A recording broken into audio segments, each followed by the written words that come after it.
제목으로 우리 마태복음 1장 18절부터 21절, 고린도후서 5장 18절을 같이 나누도록 하겠습니다. 교독하시죠.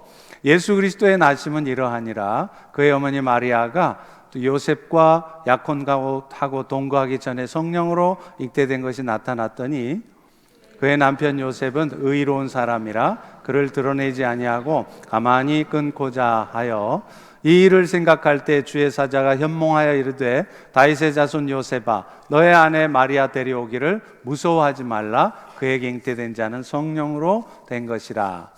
아들을 낳으리니 이름을 예수라 하라. 이는 그가 자기 백성을 그들의 죄에서 구원할 자이심이라 하니라. 다 같이 모든 것이 하나님께로서 났으며 그가 그리스도로 말미암아 우리를 자기와 화목하게 하시고 또 우리에게 화목하게 하는 직분을 주셨으니. 아멘.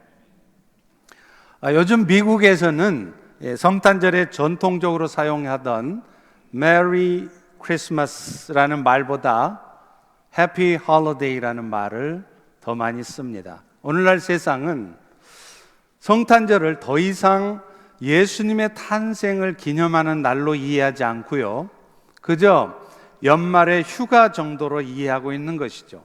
이런 사정은 성탄 카드 안에 메리 크리스마스라는 표현이 쓰여져 있거나 최소한 예수님의 탄생을 나타내는 그림들이 그려진 카드가 거의 없다는 것을 통해서도 알 수 있어요. 온통 산타클로스와 루돌프 사슴만 그려져 있습니다. 그래서 저도 요즘은요, 장식하는 거 별로 안 좋아하는 사람인데 성탄절만 되면 일부러 집 앞에 성탄절 장식을 해요. 산타 할아버지나 루돌프 사슴이 아니라 말구유에서 나신 예수님을 표현한 것입니다.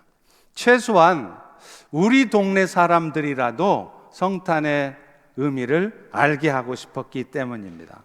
이처럼 점점 성탄의 의미가 잊혀져가는 이 시대에 우리 그리스도인들이 먼저 성탄의 의미가 무엇인지 더 분명하게 알고 더 나아가서는 그 성탄의 기쁨을 온 세상에 전하는 것은 정말로 중요한 일이라고 생각이 됩니다. 그런 의미에서 이 예수님의 탄생의 의미를 가장 잘 나타내고 있는 오늘 본문의 말씀을 통해서 이 자리에 앉아있는 여러분 모두도 다시 한번 성탄의 의미를 되새기고 이 땅에 성탄의 기쁨을 나눌 수 있게 되기를 주의 이름으로 축원합니다. 성탄이 갖는 가장 중요한 의미는요, 우리 예수님께서 인생들의 죄 문제를 해결하시기 위해 이 땅에 오셨다는 거예요. 오늘 본문의 말씀은 예수 그리스도께서 그의 모친인 마리아의 몸에 성령으로 잉태되어 나신 것을 기록함으로 시작합니다. 18절에 한번 보시죠. 예수 그리스도의 나심은 이러하니라. 그의 엄마 마리아가 요셉과 약혼하고 동거하기 전인데 성령으로 잉태된 것이 나타났더니 이렇게 말해요. 그런데 여러분 아십니까? 예수님께서 성령으로 잉태되어서 나셨다는 것 자체가 예수님이 인생들의 죄 문제를 해결하러 오신 분임을 증거하는 것이라는 거예요. 예수님이 성령으로 잉태됐다는 것을 알지 못했던 남편 요셉은요, 마리아가 다른 남자와 성적 관계를 통해서 아이를 잉태했구나, 그렇게 이해를 하고서 이 사건을 막 드러내고 큰 문제로 만드는 게 아니라 오히려 조용히 마무리하려고 했어요. 사실 당시에 약혼이라고 하는 것은 엔게이지먼트라고 하는 게 결혼하고 똑같은 법적 효과가 있었습니다. 그래서 만약에 여자가 약혼 기간 중이라도, 결혼 전에 약혼 기간 중이라도 다른 남자와 관계를 가진 게 드러났다, 그러면 그것은 간음으로 간주되어서 죽음을 면치 못한 거예요. 그런데 요셉은요, 그걸 뻔히 알면서도 그렇게 하지 않고 조용히 아이를 끊어낸 후에 그럴듯한 이유를 붙여서 마리아를 돌려보내려고 했다는 거예요. 19절에 보실래요? 그의 남편 요셉은 의로운 사람이라 그를 드러내지 않고 가만히 끊고 자요. 그런데 애를 끊어내려고 하니까, 예수를 죽이려고 하니까 주의 사자가 요셉의 꿈에 나타납니다. 그러면서 마리아가 잉태하고 있는 아이는 다른 남자와 관계에서 생겨진 게 아니고 하나님께서 성령을 통해 잉태케 한 아이라는 것을 말을 해줘요. 20절에 보시죠. 다윗의 자손 요셉아, 너의 아내 마리아 데려오기를 무서워 말라. 그에게 잉태된 자는 성령으로 된 것이라. 사실 여러분, 예수님께서 동정녀 마리아의 몸에 태어나게 된 것 과학적으로 설명할 수 없죠. 왜요? 남자와 여자가 성적 결합을 하지 않고 어떻게 생명이 탄생됩니까? 그게 자연의 이치잖아요. 그런데 하나님은 왜 그 자연의 이치를 거슬려서 어떻게 남자도 알지 못했던 마리아가 아들을 낳게 하셨을까요? 그런데 여러분, 이 비밀은요, 이 사실이 예수님이 구원자로 오시기 전 이미 700년 전에 예수님이 구원자로 이 땅에 오실 것을 예언해 놓은 이사야 7장 14절의 말씀에 성취가 되게 하시려고 하는 거예요. 거기 보면 이런 말씀이 있습니다. 그러므로 주께서 친히 징조를 주실 것이라. 보라, 처녀가 잉태해서 아들을 낳을 것이요 그의 이름을 임마누엘이라 하리라. 그러니까 지금 태어난 예수님은 어떤 사람이냐? 이사야서를 비롯해서 많은 구약 성경에 이제 오실 예수님이 인류를 구원할 구원자라는 것을 말씀해 놓았는데, 그 예수가 바로 구약 성경에 예언된 구원자 예수라는 것을 말한다는 거예요. 실제로 이사야가 예언한 후에 700년이 지나자 정말로 예수님은요, 기가 막히게 이사야서의 예언 그대로 처녀의 몸인데, 남자와 성적 결합을 갖지 않았는데 아이를 잉태해서 아이를 낳게 되었다는 거예요. 이것은 바로 그 예수, 성령으로 잉태된 예수가 인류의 죄 문제를 해결하러 오신 구원자라는 것을 나타내려고 하신 거였다는 겁니다. 또요, 예수님께서 특별히 인간들의 어떤 성적 관계를 통해서 나지 않았던 것은 또 하나 이유가 있는데, 그것은 예수님께서 무엇보다도 아담의 죄성을 물려받지 않은 하나님의 아들이시라는 것을 의미하는 거라는 거예요. 여러분, 만약에 예수님께서 죄성을 물려받은 사람이었다면, 단순히 남녀가 성적 결합에 의해서 자연적으로 탄생된 그야말로 죄성을 갖고 태어난 사람이었다면, 그 예수의 죽음은요, 결코 인류의 죄를 대신해서 대가를 치를 수 없었어요. 그런 예수의 죽음은 인류의 죄를 대신해서 대가 치는 게 아니라 자기 죄에 대한 대가를 치를 뿐인 것입니다. 그러나 예수님은 그분 자신이 죄가 없으신 몸으로 하나님의 아들로 태어나셨기 때문에, 그래서 그분의 죽음은 인류의 죄를 대신할 수 있는 대속의 죽음이 될 수 있었다는 것입니다. 그리고 결정적으로요, 예수님께서 인생들의 죄의 문제를 해결하러 오신 분이라는 것은 예수님 자신의 증거에 의해서 그게 증거돼요. 예수님은 예수라는 이름의 뜻이 무엇인지를 미리 말씀을 하셨습니다. 오늘 본문 21절에 이렇게 말하죠. 네가 아들을 낳으리니 이름을 예수라 하라. 이것은 그가 자기 백성들을 자기들의 죄에서 구원할 자이심이라, 이렇게 말한다는 거예요. 여러분, Jesus, 그리스투스, 이 예수라는 이름의 뜻이 뭘까요? 오늘 말씀 그대로 자기 백성들을 자기 죄로 말미암는 고통과 사망으로부터 건져낼 사람이라는 뜻이라는 거예요. 그런데 우리가 여기서 알아야 될 게 하나 있습니다. 여기서 말하는 죄라고 하는 것이 그저 우리가 생각하는 것처럼 사람 죽이고 간음하고 거짓말하는 것만을 의미하는 것이 아니라는 거예요. 성경에서 말하고 있는 죄라는 것은 보다 근본적으로 온 우주를 또 여러분을 만드신 창조주 하나님을 알아보지 못하고 하나님을 떠나서 자기 마음대로 살아가는 것, 그것이 죄라는 거예요. 그렇기 때문에 그가 아무리 살인도 안 하고 간음도 안 했어도, 나이만 하면 착하게 살았지, 그렇게 말을 할 수 있어도 그가 피조물인 주제에 창조주 하나님을 몰라보고 하나님과는 상관없이 자기 마음대로 인생을 살고 있다면 그게 바로 죄라는 것입니다. 오늘날 세상에 살아가는 수많은 사람들은요, 지금도 하나님과 단절된 삶을 살고 있어요. 여러분 주변에 한번 보세요. 제법 똑똑하고 제법 열심히 살아갑니다. 그런데 문제는 그들이 열심히 사는데 하나님과 단절된 삶을 산다는 거예요. 그런데요, 하나님과 단절된 삶은 어떤 결과를 가져오느냐? 한마디로 말하면 결핍의 삶을 살 수밖에 없다는 겁니다. 왜냐하면 애초에 하나님께서 인간을 창조하실 때는요, 기본적으로 인간들이 하나님을 알아보고 하나님의 도우심과 하나님의 관계 속에서 하나님이 때때로 부어주시는 은혜를 따라 살게 만드셨어요. 근데 문제는 하나님과 단절된 사람들은요, 하나님을 몰라봐요. 하나님께 도우심을 구하지도 않아요. 그래서 오직 자기 힘으로, 자기 안에 있는 제한된 능력과 지혜로만 살아가려 한다는 거예요. 그렇기 때문에 그들의 마음 속에는 늘 염려와 두려움이 있을 수밖에 없는 겁니다. 왜요? 한치 앞을 알 수 없는 거예요.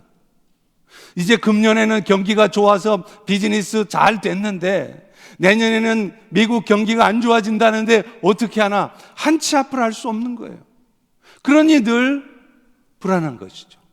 근데 문제는 미래를 알아도요, 그것을 대처할 능력이 없다는 것입니다. 그러니 두려워할 수밖에 없는 것이죠. 그래서 어떤 성경신학자는요, 이렇게 하나님을 떠나서 자기의 능력을, 자기의 지혜를 가지고 열심히 살지만 그래서 결국에는 결핍의 삶을 살 수밖에 없고 늘 열심히 살면서도 마음속에는 염려와 두려움 가운데 살 수밖에 없는 사람들을 뿌리 뽑힌 나무와 같다, 이렇게 설명을 합니다. 여러분, 뿌리 뽑힌 나무는 어떻습니까? 겉으로 보면 멀쩡해요. 실제로 한동안은요, 자신 안에 있는 양분과 수분을 가지고 살아가요. 그런데 사실은 이것은 살아가는 것이 아니라 정확하게 말하면요, 죽어가는 거라는 거예요. 뿌리가 뽑힌 순간서부터 자신의 생명을 유지하기 위해서 필요한 양분과 수분을 더 이상 공급받을 수 없기 때문이라는 거예요. 그래서 오늘날도 세상의 사람들이 열심히 살면서도 늘 입버릇처럼 하는 말들이 뭡니까? 세상 살기가 힘들다는 거예요. 왜 이렇게 세상 사는 게 힘들지 모르겠다. 그런 말을 할 수밖에 없는 이유가 있습니다. 하나님과 단절된 채로 오직 자기 힘으로만 미래를 예측하고 자기의 삶의 문제를 해결하며 살아가려 하니 아침 일찍 일어나서 저녁 늦게까지 열심히 비즈니스하고 직장에서도 안 쫓겨나려고 하루 종일 열심히 일해도 마음속에는 항상 염려가 있는 거예요. 항상 불안하고 두려운 것입니다. 결국은요, 인간들은 이 땅의 삶을 이렇게 열심히 살지만 늘 염려하고 두려워하며 살다가 어느 순간 죽게 되는데 문제는 그 죽음으로 모든 게 끝나는 게 아니더라는 거죠. 히브리서 9장 27절에 보면 한 번 죽는 것은 사람에게 정해진 것이요 그 후에는 심판이 있다고 말씀하고 있다는 거예요. 인간들은 죽으면 끝나는 게 아니라 죽고 나서는 하나님 앞에 자신의 삶에 대해 심판을 받는데 자신이 지은 죄 때문에 말미암아 영원한 형벌을 받게 되도록 되어 있다는 거예요. 이 천국이나 지옥에 대한 이야기는 동화 속 이야기가 아닙니다. 지난 주일날도 말씀드렸듯이 천국과 지옥은요, 성경에서 분명하게 있다고 말하고 있을 뿐만 아니라 우리 주변에도요, 적지 않은 사람들이 임사체험이라고 그러죠.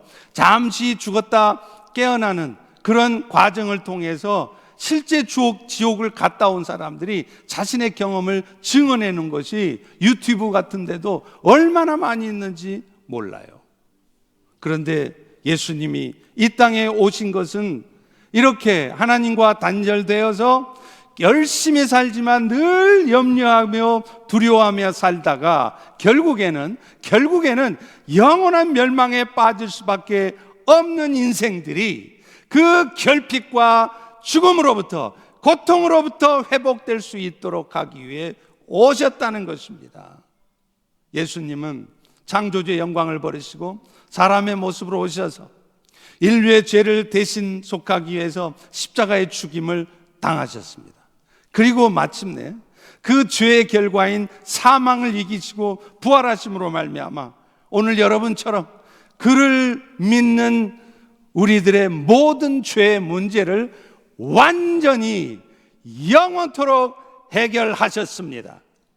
그리고 그 결과 그 예수님을 구원주로 받아들이고 믿는 자들에게는 실제적으로 그 모든 단절과 결핍으로부터 극복되어지는 삶을 살게 하셨다는 것입니다.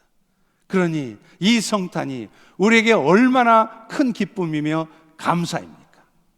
제가 지난 주간에 일상 속에서 아주 재밌는 일을 경험했어요. 아주 오래전에, 몇 년 전에 어느 성도님께서 저에게 귀한 이 시계를 선물해 주셨어요. 근데 이 시계가 걸음수나 심장 박동을 체크할 수 있어서 저처럼 심장에 스텐트를 박은 사람, 그런 사람들에게는 아주 유익한 시계였는데 이 시계를 제가 잃어버린 거예요. 너무 오랫동안 쓰다 보니까 몸통은 멀쩡한데 이 밴드가 다 헐어가지고 너덜너덜해져서 새 것을 주문을 했어요. 그리고 시계 몸체만 따로 남겨놨는데요, 이 밴드가 와서 이걸 채우려고 보니까 그 몸체가 아무리 찾아도 없는 거예요. 며칠을 틈나는 대로 옷 속도 뒤져보고 책상 밑도 보고 아무리 찾아도 없는 거예요.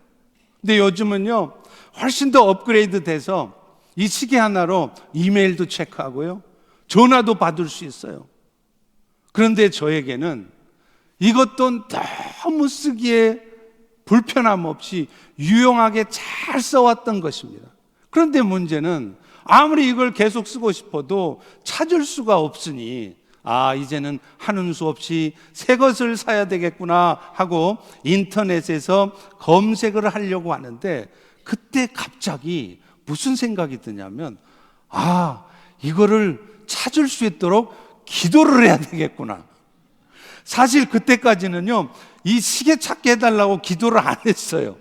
너무 사소한 이런 거 가지고 하나님 귀찮게 해드리는 게 죄송해서 기도를 안 했는데, 그때 문득 생각이 나는 거예요. 그래서 하나님, 저 돈 있습니다. 얼마든지 새 시계를 살 수 있습니다. 그러나 이것을 주신 그 성도님을 생각할 때 또 얼마든지 이것을 계속 쓸 수 있기 때문에 하나님, 제가 그 시계를 찾을 수 있도록 도와주세요. 만약에 하나님께서 찾을 수 없게 하신다면 이제 새 것을 사겠습니다 하고 기도를 했습니다. 그리고는요 눈을 딱 떴는데 그 순간 거짓말같이 제 눈에 구석에 처박혀 있는 시계가 보이는 거예요. 할렐루야. 참 신기하죠? 이 시계 몸체가 조그만해서 이 까만 충전기에 붙어서 있다 보니까 테이블 밑에 처박혀서 구석에 있으니까 그게 몇 날을 찾아도 안 보였는데, 기도하고 눈을 뜨자마자 이게 찾아진 겁니다. 그래서 얼마나 기뻤는지 몰라요. 시계를 찾아서 기쁜 게 아니라 이렇게 세세한 것까지 하나님께서는 다 보고 계시고 또 나의 기도를 듣고 계시는구나 하는 것을 경험할 수 있었기 때문입니다. 다만 덕분에 저는 요즘 우리 부목사님들도 차고 다니는 이 이메일도 체크하고 전화도 받을 수 있는 이 최신식 시계를 차볼 기회를 잃어버리고 말았습니다. 그래서 응답하신 하나님이 참 밉습니다. 이제 저는요, 또 이번 커밍 프라이데이에 6개월마다 정기적으로 하는 레귤러 체크업을 해요. 2년 전에 수술했던 암이 다시 재발하지는 않았는지 검사를 하는 것이죠. 그런데 여러분, 암 환자가 6개월마다 정기적으로 검사할 때 어떤 마음일지는 아마 경험해 보신 분들은 아실 것입니다. 그런데 참 놀랍게도요, 저의 경우에 있어서는 이제 이번 주 금요일 날 검사를 해야 되는데도 마음이 너무나도 평안하다는 거예요. 검사해도 아무런 일이 없을 것을 확신하기 때문이거나 혹은 제 자체가 원래가 담대한 사람이어서 평안한 것이 아니라 사람의 살고 죽는 것이 환자의 노력에 달려있는 것도 아니고 의사 선생님의 손에 달려있는 것도 아니고 궁극적으로는 생명의 주인 되신 하나님께 달려있음을 믿기 때문입니다. 하나님이 별일 없게 하시면 이제 또다시 열심을 내서 하나님 나라를 위해서 살아가면 되는 것이고, 혹시 그렇지 않으면 내가 이 땅에 삶을 마치고 죽게 된다 할지라도 예수님이 부활하신 것처럼 나도 다시 부활할 것이고 나는 죽어도 영원한 천국에 갈 것이기에 저는 마음이 불안하고 결과가 두려운 것이 아니라 평안한 것입니다. 그래서 여러분, 예수님도 히브리서 2장 15절에 왜 이 땅에 오셨는가 이렇게 말씀하는 거예요. 죽기를 무서워함으로 한평생 매여 종 노릇하는 모든 자들을 놓아주려 하심이라. 사도 바울도요, 자기는 살아도 주를 위해 살고 죽어도 주를 위해 죽나니 나는 사나 죽으나 주의 것이라고 고백했습니다. 우리 역시도 그 성탄의 예수님 때문에 이런 바울과 같은 고백을 하면서 죽음조차 두려워하지 않으며 이겨내게 될 줄로 믿습니다. 이것이 여러분, 이것이 바로 예수님 때문에 하나님의 관계가 회복되어진 사람들에게 나타나는 현상들이에요. 이런 은혜가 저와 여러분 모두에게도 있기를 주의 이름으로 축원합니다. 축원합니다. 자, 그런데 이렇게 성탄의 기쁨을 누렸다면 이제 우리는 어떻게 성탄의 기쁨을 나눌까요? 이 말씀은 사실 오늘 성탄을 맞는 우리 모두가 진정으로 들어야 될 또 하나의 메시지죠. 성탄의 기쁨을 나눈다는 것은 한마디로 말하면요, 오늘 설교 제목처럼 세상을 화평케 하는 자로 사는 것이다, 이렇게 말할 수 있습니다. 이 시대는 갈등과 분열, 경쟁으로 가득 차 있어요. 그래서 지구 한편에서는 먹지 못해서 아이들이 감기만 걸려도 죽어요. 그래서 한 해가 아니라 하루에 그렇게 해서 아이들이 얼마나 죽는지 아세요? 전 세계 무려 5만 명의 아이들이 하루에 죽습니다. 그런데 또 다른 한편에서는 먹을 것이 남아 돌고요, 애완견의 치료비로만 수천 불을 쓰기도 한다는 거예요. 또 어떤 곳에서는 자신들의 신념을 관철시키기 위해서 아무런 잘못도 없는 사람들을 죽이는 테러가 난무합니다. 이런 세상에서 성탄의 은총을 입은 우리 그리스도인들이 해야 될 일은 예수님께서 화평케 하신 자로 오신 것처럼 우리 역시도 세상을 화평케 하는 자로 살아가야 한다는 거예요. 그래서 우리만 이 은총을 누리고 사는 것이 아니라 그 예수님을 알지 못해서 오늘도 늘 고통과 결핍과 염려와 두려움 가운데 살다가 결국에는 영원한 멸망 가운데 처할 저들 역시 구원의 은혜를 입어서 영원한 생명의 축복을 받게 하는 것이에요. 그래서 고린도후서 5장 18절에도 먼저 그리스도로 말미암아 새로운 피조물 된 여러분들이 해야 될 일을 이렇게 말합니다. 그가 그리스도로 말미암아 우리를 자기와 화목하게 하시고 또 우리에게 화목하게 하는 직분을 주셨으니. 여러분, 우리 교회 안에서도요, 특별히 남자분들 같은 경우에 직장을 잃거나 소위 말하면 백수가 되면요, 교회를 안 나오세요. 왜 안 나오냐면 창피하다는 거예요. 그런데 백수가 어디 있습니까? 우리 그리스도인들은 백수가 없어요. 여러분이 직장을 잃어도 다 직업이 하나씩은 있습니다. 그게 뭡니까? 세상을 화목하게 하는, 화평케 하는 자라는 직업이 다 있다는 거예요. 그런 직업으로 살려고 하면 하나님은 여러분들은 얼마든지 다시 취직도 시켜주고 비즈니스의 길도 열어주고 여러분의 삶을 이끌어 주실 것이라는 거예요. 그런데 세상의 사람들을 하나님과 화목하게 함으로 그들도 그 결핍과 고통으로부터 벗어날 수 있게 하기 위해서는 우리가 해야 될 일이 뭐냐? 먼저 내가 받은 그리스도의 사랑을 나타낼 수 있어야 된다는 거예요. 사실 오늘 또 하나님을 알지 못한 세상 사람들이 하나님과 화목하게 되어져서 그들도 그 은혜를 받게 하려면 가장 먼저 할 일은요, 우리가 그들에게 이 예수님의 십자가의 복음을 전해야 되는 거예요. 그런데 아십니까? 우리가 아무리 입술로 예수님의 십자가의 복음을 전해도요, 여러분의 삶이 예수님의 사랑을 나타낼 수 없다면 여러분이 전해진 복음은 결코 열매 맺지 못한다는 거예요. 예수님 자신이 자신의 생명을 희생하면서까지 여러분을 위해 십자가에 죽으신 것처럼 우리 역시도 때로는 자존심 상하고 나도 여건이 온전하지 못해도 내가 먼저 희생하고 내가 먼저 그리스도의 사랑을 나타내고자 할 때 구원의 역사들이 나타나는 거예요. 에스겔 47장에 보면 에스겔 선지자가 성전 문지방에서 흘러나오는 물이 어떤 역사를 나타내는가 하는 환상을 봅니다. 에스겔 47장 9절에 보면 이 강물이 이르는 곳마다 번성하는 모든 생물들이 살고 또 고기가 심히 많으리니 이 물이 흘러 들어가므로 바닷물이 살겠고 이 강이 이르는 각처에 모든 것이 살아날 것이라. 여러분, 여기서 말하는 성전 문지방에서 흘러나오는 물이라는 것은 바로 오늘날 하나님이 거하시는 성전이 된 여러분의 삶에서 흘러나오는 그리스도의 사랑을 말해요.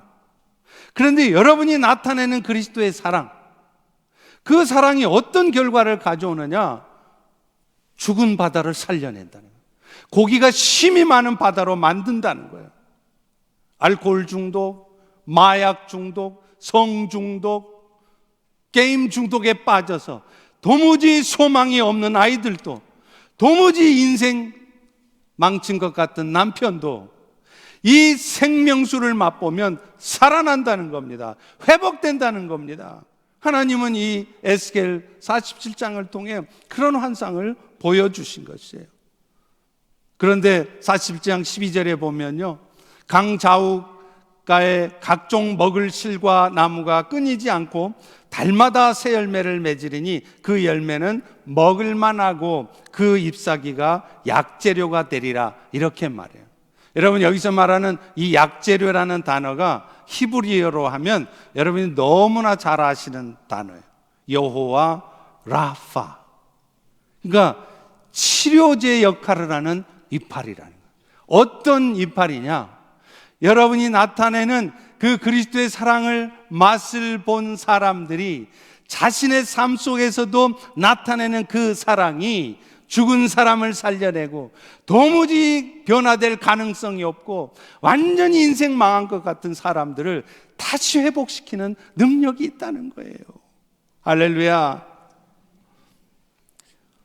그러나 그렇기 때문에 오늘날 성탄의 기쁨을 전하는 일은 다른 무엇이 아니라 내 삶을 통해 그리스도의 사랑이 세상에 전해지게 하는 것입니다.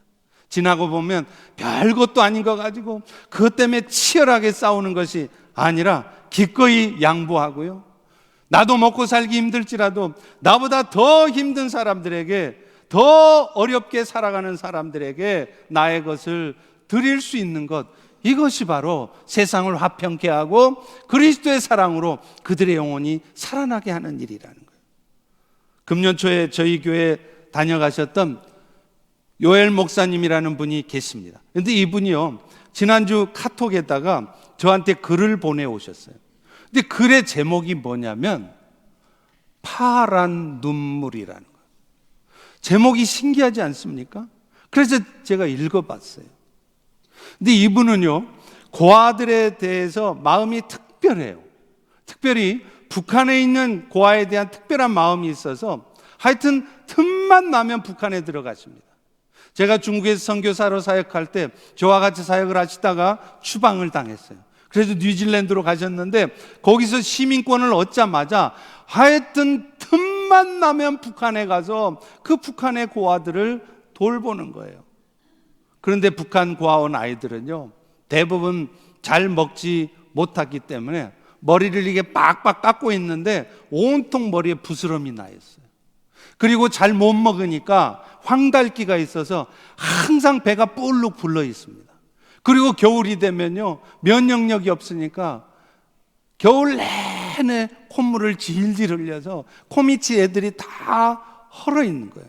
그런데 어느 지역의 고아원을 방문했을 때 한 아이가 울음을 멈추지 않고 계속 울고 있더라는 거예요.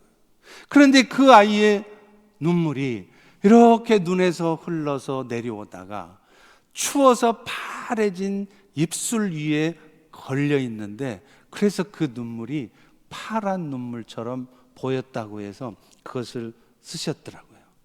그래서 이 목사님은 그 아이에게 따뜻한 온기라도 느끼게 해주고 싶어서 그 아이를 꼭 껴안아 줬대요.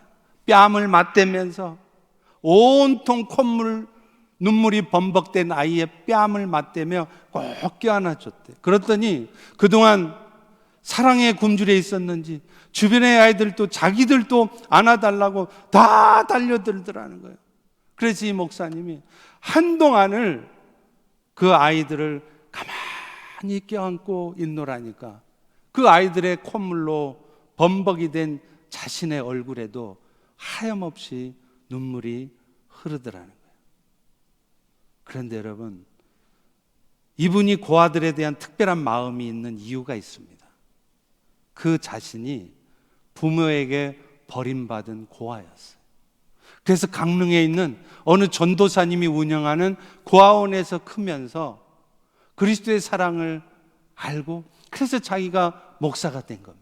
이제 목사가 되고서도 자기와 같은 처지에 있는 그 고아들이 불쌍해서 북한 땅에 그리도 틈만 나면 들어가서 그리스도의 사랑을 전하는 거예요. 그 글에 이렇게 썼더라고요. 지금 한국이 엄청 춥답니다. 오죽 했으면 KTX 열차가 추위 때문에 깨질 정도래요.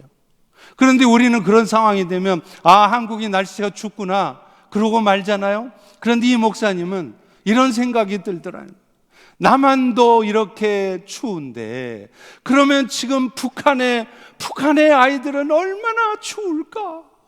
그걸 생각하니까 자신의 눈물이 나서 견딜 수가 없더라는 거예요. 여러분, 목사님께서 고아원에서 받았던 사랑이 있기 때문에 그분은요, 그 고아원을 운영했던 그 전도사님을 지금 자기 어머니처럼 모시고 사세요. 너무 감사해서. 그리고 그분이 그 사랑을 받아서 이제 그는 북한 땅에 있는 고아들에게 사랑을 전하고 있는 겁니다. 제가 확신하기는 그 목사님의 사랑을 받은 그 북한의 고아들도 언젠가 어느 순간 그 목사님처럼 그리스도의 사랑을 온 세상에 전하는 하나님의 사람이 될 줄로 믿습니다. 그렇다면 성탄을 맞는 오늘 우리가 해야 할 일도 마찬가지 아니겠습니까? 헐벗고 굶주리는 아이들을 위해서, 아니 바로 우리 주변에 사는 도시 빈민들과 난민들에게 우리의 것들을 나눌 수 있어야 하지 않겠습니까? 그것이 성탄의 기쁨을 세상에 나누는 방법이기 때문에 그렇습니다. 무엇보다도요, 이 성탄의 기쁨을 나누는 또 하나의 방법은 우리 주변에 어떤 연약하고 심지어 악한 자가 있어도 그들에 대해 분노하고 그들을 판단하는 것이 아니라 긍휼히 여기며 중보하는 것으로 나눌 수 있습니다. 예수님도요, 십자가에 죽으실 때 자신을 못 박았던 로마의 군병들을 향해서 기도하셨어요. 너희들이 창조주인 나를 못 박아 분노하면서 내가 너희들을 결단코 가만히 두지 않으리라 그러시는 게 아니라, 누가복음 23장 34절에 보면 아버지여 저들을 용서하여 주옵소서, 저들은 지금 자기들이 하는 짓을 알지 못합니다. 우리는 어떤가요? 연약한 지체들의 모습을 보면 금방 판단부터 하죠. 나중에 보면 내 생각이 맞은 것도 아니었는데 자신의 생각과 기준이 맞는 것처럼 생각하고 그 기준을 가지고 함부로 정죄해요. 그런데 예수님은 그렇게 하지 않으셨습니다. 먼저 그들의 연약함을 불쌍히 여기시고 그들을 위해서 오히려 기도하셨다는 거예요. 그런데 놀라운 것은 그렇게 그 연약한 지체를 불쌍히 여기며 중보하고 있을 때 하나님은 여러분들의 기도를 들으시고 그 연약한 지체들을 마침내 변화시키고 고쳐놓으신다는 거예요. 사실 그리스도로 말미암아 하나님과의 관계가 회복된 사람들은요, 그 증거가 어떻게 나타나느냐면요, 이웃과의 관계에서도 회복이 나타나는 거예요. 사람들은 살아가면서 갈등하지 않는 사람이 없어요. 사람들과 다 갈등을 해요. 심지어 부부들도요, 결혼할 때 뭐라고 서약합니까? 이 검은 머리가 팥뿌리가 되도록.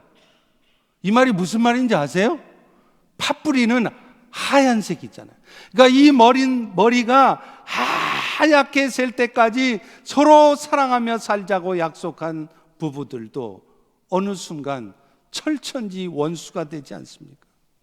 피를 나눈 부모 자식 간에도, 형제지 간에도 원수처럼 단절된 가운데 사는 사람들이 주변에 얼마나 많아요.